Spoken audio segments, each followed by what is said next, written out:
Tempêtes, inondations, sécheresse, fonte des glaces, pollution. Aujourd'hui, plus que jamais, le monde doit changer. Ce changement tient en deux mots, développement durable. Et l'Union européenne entend bien être en première ligne pour en faire un combat majeur. En 2007, la Commission européenne dévoile son plan d'action, avec 2 objectifs à atteindre d'ici 2020. Mais la France en est encore loin. Aujourd'hui, 79% de son énergie provient du nucléaire, contre seulement 10% d'énergie renouvelable. Pour atteindre les objectifs européens, la France doit sortir du tout nucléaire et investir dans l'énergie éolienne, solaire et utiliser la biomasse comme ressource. Mais la France atteindra-t-elle les objectifs de 2020 si un manque de cohésion persiste entre elle et l'Europe ?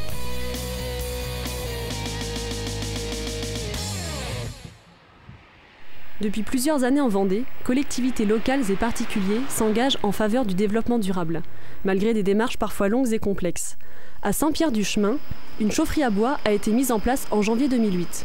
Elle est alimentée par du bois déchiqueté stocké dans un silo de 150 mètres cubes. Une façon pour le maire d'allier le développement durable à l'économie locale.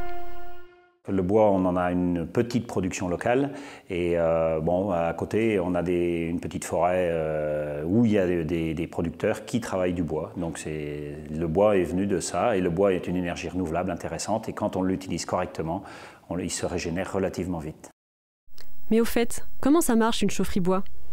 La combustion du bois crée de la chaleur qui à son tour chauffe de l'eau. Cette eau est ensuite envoyée par des canalisations aux bâtiments qui chauffent leurs locaux en alimentant les radiateurs. Il y a déjà 2 ou 3 ans, même un peu plus, que cette idée voyage un peu dans la campagne. Les habitants en tant que tels n'y voyaient pas un intérêt plus particulier que ça, hormis que le coût du chauffage est fixé maintenant pour 20 ans, indépendamment de l'évolution du prix du gaz et du fioul. Donc ils voyaient l'aspect économique. Et l'aspect écologique, forcément, d'intérêt pour la planète, apparaît tout de suite. 9 bâtiments sont aujourd'hui alimentés par ce système, comme la mairie, l'école ou la maison de retraite. Et courant 2008, 6 logements HLM vont à leur tour être raccordés au réseau. Alors on a investi quand même, on a fait un emprunt de 440 000 €, mais c'est un emprunt qui ne va pas endetter la commune parce qu'en fait c'est un emprunt qui se rembourse par la vente de chaleur. Pour atteindre l'objectif zéro déchet que s'est fixé le maire, les cendres de bois issues de la combustion sont récupérées et ajoutées au composteur communal. Un pas de plus sur le chemin du développement durable. Autre exemple d'initiative locale avec l'énergie solaire. À Saint-Fulgent, la communauté de communes a décidé de créer une pépinière d'entreprise HQE. Comprenez par là à haute qualité environnementale. Le bâtiment sera par exemple équipé de panneaux photovoltaïques qui convertissent l'énergie solaire en électricité. Mais pour réaliser ces projets, les démarches sont longues. Trop longues. Je crois déjà que pour engager une démarche environnementale, on a eu 2 soucis. Le premier, c'est au niveau de l'architecte.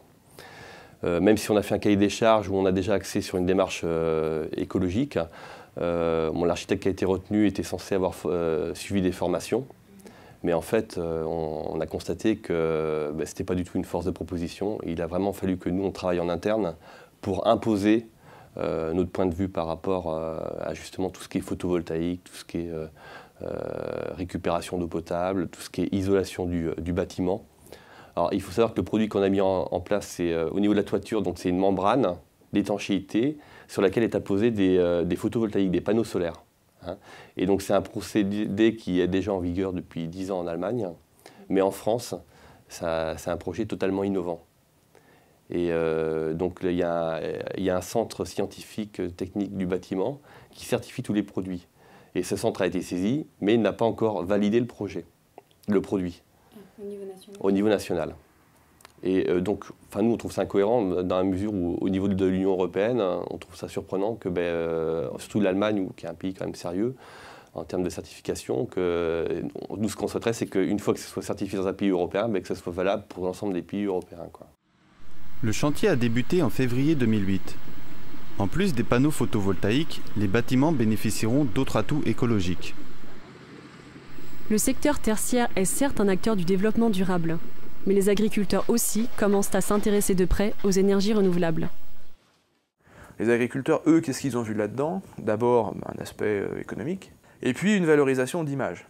Il y a un grand souci dans la profession agricole qui est la perception que le public non agricoles à des agriculteurs. Les agriculteurs sont vraiment très bien placés pour mettre en œuvre tout un panel de solutions techniques de production énergétique renouvelable. L'avantage de l'agriculteur, c'est qu'il a beaucoup de place autour de lui, il a des surfaces de bâtiments importantes, il maîtrise une production de biomasse, le premier producteur de biomasse au monde, c'est le paysan. Il a du vent, donc il peut tout faire. On s'est penché sur l'éolien, on s'est penché sur le solaire photovoltaïque, on se penche sur le solaire thermique. On se penche très sérieusement sur la méthanisation, donc à partir de déjections animales. En Vendée, il y a une douzaine d'agriculteurs ou de groupes d'agriculteurs qui réfléchissent à des projets de méthanisation. Il y en a un qui est réalisé. Et c'est à Lavéry. Cette usine est une première en France dans la production de biogaz à partir de fumier. Une manière pour les 2 agriculteurs à la tête de ce projet d'exploiter leurs 1000 tonnes de fumier annuel. Mais au fait, c'est quoi la méthanisation ? Alors le fumier, c'est du fumier qu'on met dans les digesteurs. Les digesteurs, c'est sans air, sans oxygène. Ce fumier va produire du méthane, le méthane qui va faire tourner un moteur à gaz. Le moteur lui-même va faire tourner une génératrice qui va produire l'électricité. En récupérant cette énergie qui fait tourner le moteur, c'est autant d'électricité qu'on produit, c'est autant d'énergie fossile qui n'est pas consommée. En récupérant la chaleur du moteur, c'est autant encore d'énergie fossile qui n'est pas brûlée pour chauffer la maison et le bâtiment lapin. L'électricité, nous la vendons entièrement à EDF parce que le prix de rachat est quand même intéressant, il est 11 centimes de prix de base. Et si on arrive à recycler les 75% de la chaleur du moteur, on peut monter à 14 centimes de kilowattheure. Actuellement, le moteur qui fait 30 kW, il représente à peu près la consommation de 70 ménages. Combien coûtait cette usine de méthanisation ?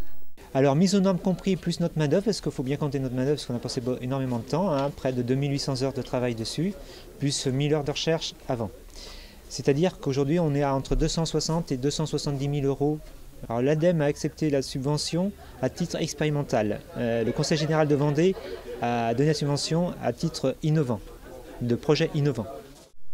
Il faut savoir que l'Allemagne compte quant à elle plus de 3000 usines de méthanisation et des milliers de maisons dites passives. De son côté, l'Hexagone n'en compte qu'une dizaine, dont une en Vendée, à Nieul-le-Dolan. Une maison passive est une maison à très faible consommation énergétique, notamment pour ses besoins en chauffage. Mais comment se passe-t-elle de radiateurs ?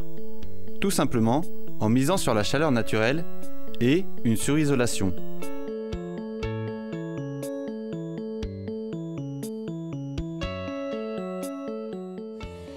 Les médias ont un rôle essentiel à jouer pour alerter le grand public et les informer que des solutions concrètes existent. Nous prenons conscience que de gaspiller nos ressources nous pousse aujourd'hui à envisager des solutions alternatives. Ironie du sort, elles existent depuis des siècles.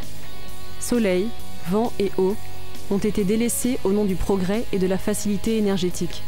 Mais il n'est peut-être pas trop tard pour agir.